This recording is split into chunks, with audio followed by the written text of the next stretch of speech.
নমস্কার বন্ধুগণ, আজ আমি একটা ছোট্টখাট্ট ভিডিও নিয়ে চলে এসেছি। আমার মাদার্স ডেটাও বলতে লেট হয়ে গেছিলো, ফাদার্স ডেটাও হয়ে গেছে। এই দিনে পৃথিবীর সব বাবারা মেয়েদের কাছে একটা না একটা গিফট পায়। অনেক বাবারা মেয়েদেরকেও গিফট করে। তো এই দিনটা উপলক্ষে আমি বলতে চাই happy Father's Day to all the father. So ফাদাররা সারা বছর বাবারা সারা বছর মেয়েদের জন্য খেটে যায়। তারা কৃষকই হোক, তারা চাষি হোক, তারা ডক্টরই হোক। আমার বাবা যেমন ইঞ্জিনিয়ার, আমার বাবা তো আমার জন্য কম খাটে না। আমার বাবা আমার কত কিছু থেকে বাঁচায়। যে জিনিসটা আমি চাই সেটা না হলেও দিয়ে দেয়। কিন্তু এই পৃথিবীতে সব থেকে স্নেহ যেমন মা করে তেমন বাবাও করে। বাবারা মেয়েদের চোখের মনি, মেয়েরাও বাবাদের চোখের মনি। হ্যাঁ জানি বাবারা একটু বেশি বকে, আমার বাবা একটু বেশি বকে, কিন্তু আমার বাবা খুবই মিষ্টি, খুব নিরীহ। আমার বাবার একটা অসুখ হয়েছে, তার জন্য তার গালগুলো একটু গোল গোল গোল গোল বলে কেউ তাকে হ্যান্ডসাম ভাবে না, কিন্তু সে যে ভেতর থেকে কতটা হ্যান্ডসাম কেউই জানে না।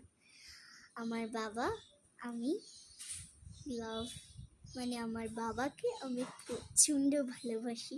যারা বাবাকে ভালোবাসে না তাদের এই পৃথিবীতেই আমি বিলং করি না, কারণ তারা বাবাকে ভালোবাসে না। I love father, I love you বাবা। আর এই ভিডিওটা আমি ফাদার্স ডে উপলক্ষেই বানিয়েছি।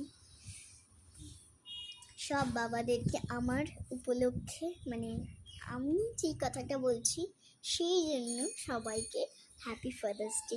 এই দিনটা খুব ভালো করে কাটিয়েছেন নিশ্চয়ই। তো আমি তো খুবই খুশি যে সব বাবারা মেয়েদের কাছে কার্ড পেয়েছে, কত জিনিস পেয়েছে। আমিও আমার বাবাকে দিয়েছি, বললাম না, পরে দেখাবো, এক অন্য ভিডিওতে দেখাবো। আমিও আমার বাবাকে দিয়েছি, কিন্তু সেটা সারপ্রাইজ, একটা অন্য ভিডিওতে দেখাবো। অনেক কিছু দিয়েছি। তো আজকের মতো টাটা।